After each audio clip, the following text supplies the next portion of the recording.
All right, hi everyone. Welcome to Chapter 11, Aggregate Planning and Master Scheduling. We're going to be looking at how we consolidate production planning for the intermediate term. And big focus on this chapter is going to be really showcasing just how costly it is to carry excess inventory, and how lack of proper planning and matching supply to demand can really increase your costs in your business. So let's get started. So aggregate planning is intermediate range planning. Typically, this is going to be 2 to 12 months, but it could be 2 to 18 months. And I want to give you a quick heads up that there are going to be some questions that might refer to either 2 to 12 or 2 to 18. Either one of those is going to be correct as far as what intermediate range is considered. So if you see either one, 2 to 12, 2 to 18, either one of those could be considered correct. It just depends on the organization's strategic plan there. It's very useful if you're an organization that experiences seasonal demand, like a retail production gearing up for Christmas season, or maybe it's ski gear during the winter season, or something that'd be used a lot in summer, right? You produce something that is used a lot in summer, or maybe you are, a supply like school supply store. You need pencils, pens, erasers, that kind of stuff. You got a big demand in late July, August, sometimes September, depending on where you live. School starts as late as September in a lot of places. So, just if you're anything that experiences demand, it lets you know when you need to gear up production, when you need to potentially hire in temporary workers, when you need to budget for overtime, so that you're not just making the same amount of production all year long and then carrying the excess inventory for when you eventually need it, because it can cost you a lot of money. Making something and then not recouping that cost, the inventory storage fees, etc. So the goal with aggregate planning is to achieve a production plan that effectively utilizes your resources to satisfy demand, not doing too much too early, not doing not enough and you're too late. Now you're missing the cost, and you have a backlog that's going to cost you money as well. So you've got your strategies, policies, you have to factor in any kind of economic conditions, and then your demand forecast, and all of that goes into allowing you to make your business plan. The business plan is for the overall strategic strategy of your operations, and then your aggregate plan is that intermediate term. And then we're going to take that aggregate plan and we're going to roll that into the master schedule for production specific products. The aggregate plan is more like all production in general. Master schedule is where we break it down into specific products. We're going to cover that a little bit more in the next chapter as well. So why do we need aggregate planning? Because it takes time to implement the plans. Planning 2 to 12 months or 2 to 18 months in advance allows us time to actually implement that plan where we can be effective with it. It allows us to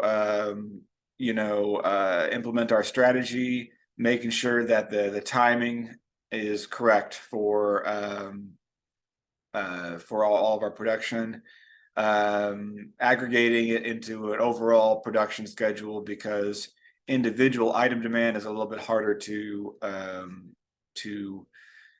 pinpoint exactly when specific items are needed, whereas entire production overall is more, you're more able to predict that and forecast that. It's highly connected with your budgeting process, so you got to be well in the mix with your finance departments. And by knowing this, by doing this planning, you are able to synchronize with the rest of your supply chain when you're going to be able to get products to your retailers, when you need raw materials from your suppliers. Overall, that'll lead to better customer satisfaction if you have the right amount of product available when the customer wants it. Steps in the aggregate planning would be to ensure that everything's in a specific unit of measurement that is understood. So you could do total units of output per month. You could do dollar value of your monthly output. You could do your output by specific factories, or you could measure it based on labor hours or some sort of combination of any of that.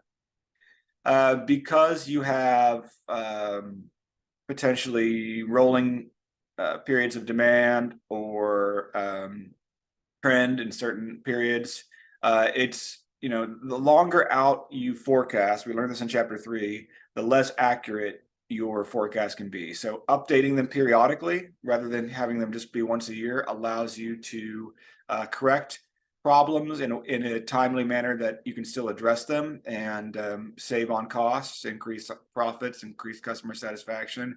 So typically, instead of a 12-month forecast, you might do rolling 3 months, update your forecasting, or maybe twice a year. 9 months, not as common.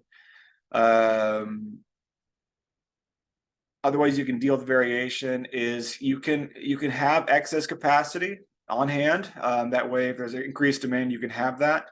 But again, the cost associated with carrying excess inventory, you'll see in the chapter, it is much higher than a lot of the other options.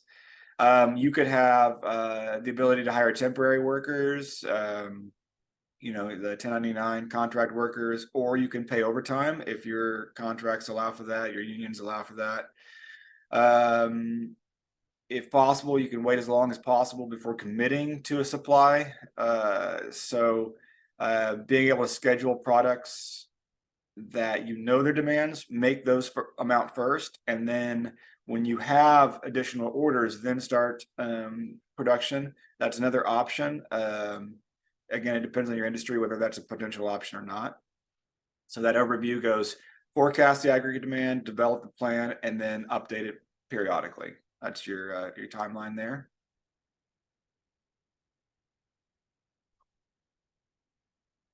You're heavily concerned with the quantity of the demand. So again, we've talked about this in the past on forecasting. But if your demand exceeds your capacity, you want to alter your capacity, demand, or both. You can increase your demand through marketing measures. You can increase your capacity by you know, hiring in temporary workers, or some sort of combination of both. But again, you're always trying to match.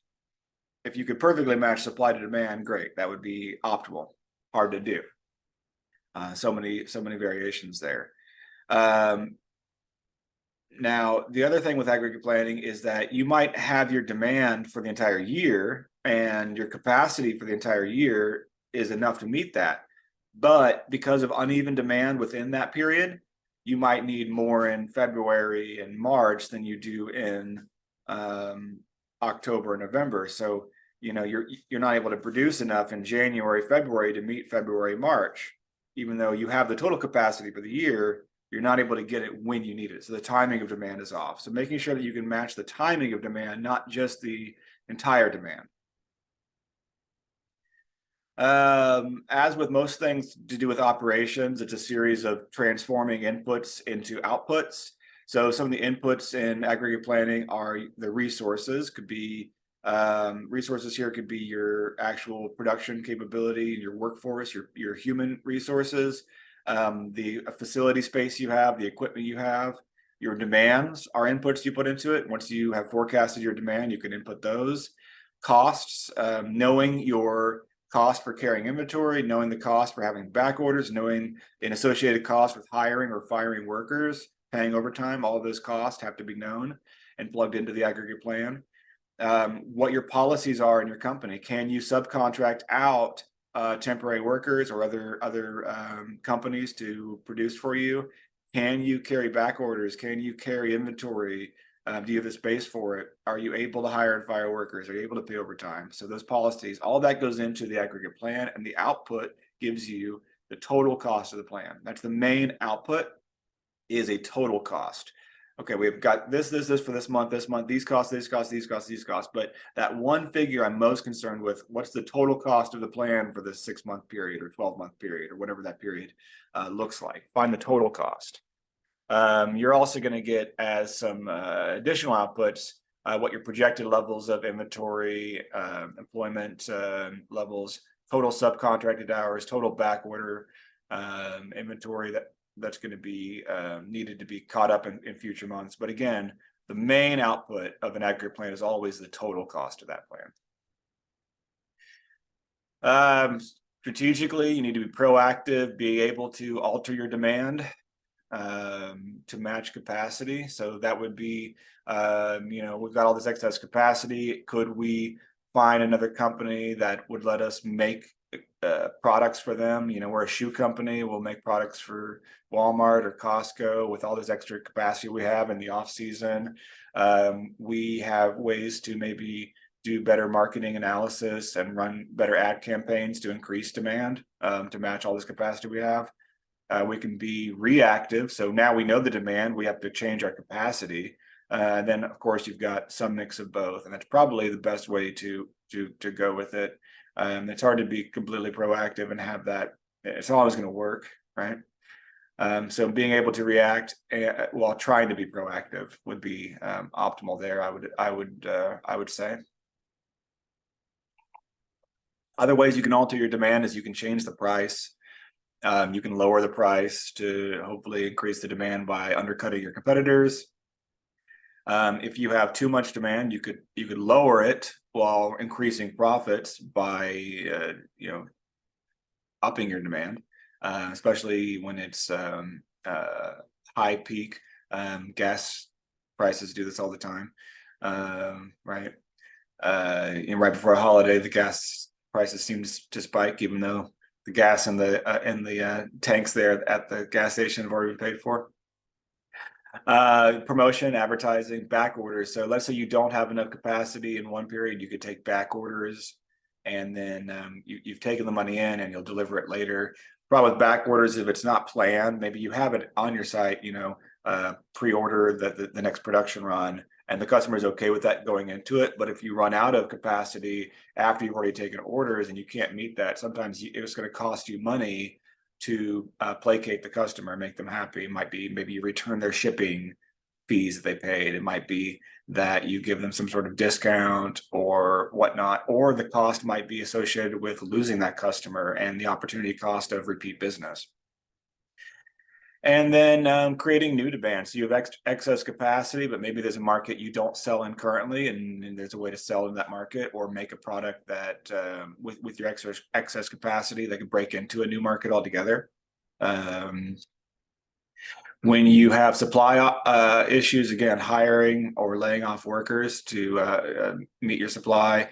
Overtime and slack time. Slack time is something we're going to revisit in a future chapter. Have part-time workers on hand. So these are people that could work maybe up to 24 hours a week and schedule as needed. There might be some weeks they get no work. There might be some weeks where they get 3 shifts. It just varies.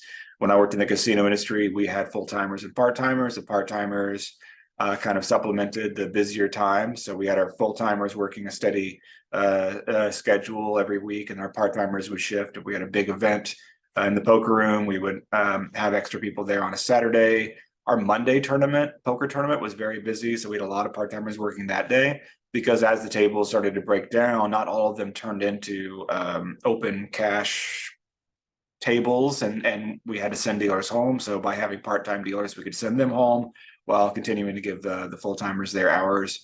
And honestly, it worked for everyone. People seeking part-time work, it was a great job for them because they could make a lot of money in working a few shifts a week. Myself, when I came back to school as a grad student, I'd already left the casino industry, but I went back and worked part-time as a poker dealer to supplement my income while I was a full-time student. So there's a time and place for part-time workers, whereas most of the workforce might be looking for full-time work. There is a lot of people seeking part-time jobs as well.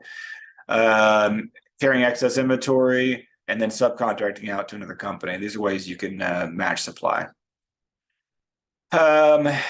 So different strategies to take, and sometimes you use a combination of these, but one strategy with aggregate planning is just to have a level workforce. You're going to make the same amount of production every month. That means some months you're going to have, or some periods, it doesn't have to be months, it could be weeks, but some periods you're going to have excess capacity, and now you just hold on to it until you actually need it. And then some periods you're going to have not enough inventory, you'll have to pay a back order cost, whatever is associated with that. That way you don't hire or fire workers. You have the same amount of workers at all times. Maintain steady output of production would be the second one. Level workforce is to not hire and fire workers and then just pay overtime when you need it, not subcontract out. You just use the employees in-house. Matching demand period by period. The problem with that, that's a chase strategy is what it's called. And you'll see that on the next slide. But the problem with that is that you have to do a lot of temporary workers, hiring and firing workers, doing a lot of layoffs in the off season. And then some sort of combination. The better you can forecast out, the better you can apply the combinations to meet the strategy better for your company and keep your costs as low as possible. So level capacity strategy, you've got the same output over time, and then you use inventories over time, part-time workers, subcontract, back orders, or some other combination of those to meet the variations. Let's say that you knew you needed 480 units of this product by the end of the year. Well, there's 12 months in a year, so you're going to make 40 a month. 12 times 40 is 480. Problem is, some months you might need 20, some months you might need 80. Well, you're still going to make 40 a month no matter what, and then you're just going to have to pay the back order cost, or you're going to carry the excess inventory. Chase demand. If I know I need 20 this month, I'm going to make 20 this month. If I think I'm going to need 60 this month, I'm going to make 60 this month. The problem is you've got excess capacity some months and not enough capacity other months, which means you have to subcontract, pay overtime. You don't carry any excess inventory in those ones, but you do have some disadvantages in workforce satisfaction that could create a problem for your workers. With a level approach, you keep your capacity constant, but other than the advantage of stable output rates and your workforce always making the same amount of products every period, the disadvantage is that the inventory cost is a killer. You have to pay a lot of overtime some months, and then other months you could have potentially a lot of idle time. And then the amount of resources you're utilizing vary over time. That means you've got cost spikes and it's harder to budget for it. The chase approach, your capacity is adjusted, but again, the disadvantage is that the changing outputs affect your workforce levels, and this could create job dissatisfaction. A general procedure with aggregate planning is determine the demand, determine your capacity, make sure that any company policies or department policies are identified and being put into these inputs. Determine what you can identify as a unit cost. Again, you're taking all your production into unit cost, which means you're aggregating that I need, maybe 100 total units a month, but it's 30 of this type, 5 of this type, 65 of this type. And you're taking all those various costs and you're putting it into one unit cost. You're just calling it unit cost. You're aggregating that price down to one cost. Developing various plans. So you're going to say, if I did this, I predict my cost will be this. If I did this option, I predict my cost will be this, right? And you kind of simulate what those costs would be. And then select a plan that meets your objectives, which are usually going to be which one has the lowest cost. With this, the way you would run the various simulation is probably not the best word, but you're going to use a trial and error techniques. If I did this, it's going to be this total cost, this total cost, right? It's not always going to be exactly optimal because it's a lot of estimating. But you can compare maybe you do 2 or 3 of these, and then whichever one has the lowest total cost, that's the one you choose. And you would use a worksheet that looks kind of like this, right? So you've got forecast total for 5 periods. and each of these periods has a different amount of forecast. So every period with a steady, let's say it was on the next slide here, we show that we've got 200 units, 200, 300, 400, 500, 200. So this is our forecast of units. Well, that's 1,800 total. Well, 1,800 total would be an average of 300 a month. 1,800 divided by, sorry, this should be 6 months. The number 6 is missing from this for some reason, but this should be 6 months. It's just missing from that. I'm not sure. I need to edit this slide. But the output, if you did a steady output, you would then just create 300 per month. Well, your early months, you're going to have too much inventory. Eventually, you'll use that inventory during the months where they're needed. Now you determine how much of that output is going to be done by your regular workforce, how much of it's going to be done by overtime, how much are you going to subcontract out, figure out how much you've got left over each period, and that is going to have a ending inventory. And then you work out your inventory cost, you work out your backlog cost, all your costs for production. And when you do all of that for the entire period, you'll get a total cost. Now you do it again with a different method. Maybe this month we're going to see what would it cost to do a chase strategy. Okay, I'm going to make exactly, 200 this month, 200 this month, 300, 400. But hiring and firing workers might cost me money. Subcontracting out extra some periods is going to cost me money. Either way, I get to a total final cost. Now I compare the two costs, and whichever one is forecasted to have the better cost, that's the method I choose. So we'll get into this a lot more detail in the other video where I show you how to do this type of thing. It's a spreadsheet, right? So you do it on Excel easily, also by hand to show you how you would subtract and multiply and add all these costs together to figure out what your total cost would be, various costs, what your ending inventory would be, average inventory, all of that. So we'll do that in the separate video. So that's where we're going to end this slide, and we'll see the rest of this, the last few slides on this at the start of the next video. Thanks, everyone.